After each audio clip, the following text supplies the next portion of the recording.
Hi. So a lot of people don't want to open up the country and have people go back to work because they don't want to kill grandma. Well, I'm a grandma and I have underlying health conditions. So if I get the virus, it could be deadly for me. But I don't want to close the country down and keep it down just because of me. I feel like the young and the healthy need to get back to work. They can take protective measures.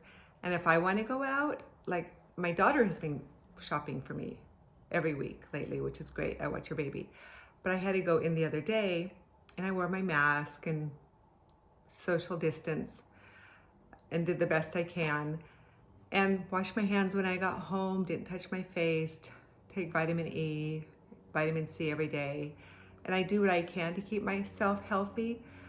But living in fear and never going outside, not getting sunshine and fresh air and exercise is extremely unhealthy for our health.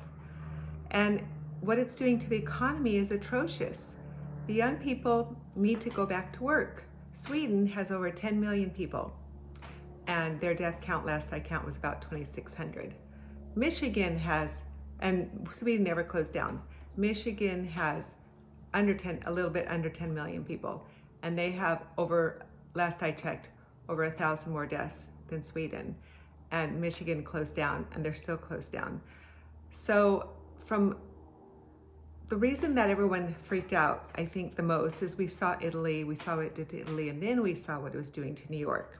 I just saw a clip from Governor Cuomo from a month ago saying, what is happening to us is going to happen to all of you in 2 to 3 weeks. And he was telling us that what was happening to New York was really scary. So we all were really scared that what was happening to New York would indeed happen to all of us. But I never quite believed that, because for one thing, a lot of us don't have mass transit. We're not packed in like sardines. We're spread out. We drive in our own cars, and nowhere else happened like it did in New York City. Yes, some places like New Jersey, the Metro Center, are bad, but not nearly as bad as New York. New York City is worse by far than any other place in America. And some states have less than 100 deaths still, and there's about 6 states that never opened up, never closed down, and they're doing fine. So I think that people need to stop worrying about killing grandma. Grandma can stay home, stay quarantined. The sick and the elderly can stay home and do what they can to protect themselves. But I believe the rest of the culture needs to get out and work and get this economy going, because it's just not worth it. Actually, I'm a lot more afraid of the left and the tyrannical nature of the governors than I am of this virus. This virus will pass, but these tyrannical governors and the left are a lot more scary, what they have planned, and what we see them doing. But we just have to remember, women, it is scary and it is really uncertain, but God's in control. We can trust him.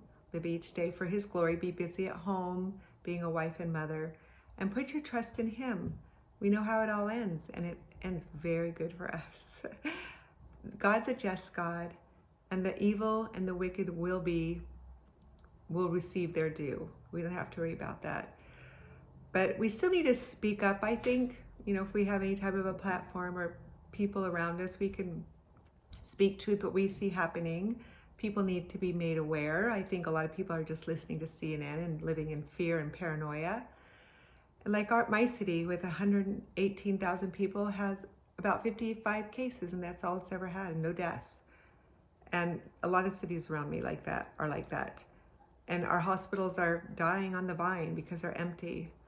So I think we need to stop living in fear, live in faith, and pray that the governors, the ones in the blue states like mine, will start letting people go back to work. And those in the red states, that they won't live in fear, that they'll start working and doing their best to protect themselves, and hopefully life will go on and this virus will pass, which I think it will, because all viruses have passed eventually. Talk to you later. Bye-bye.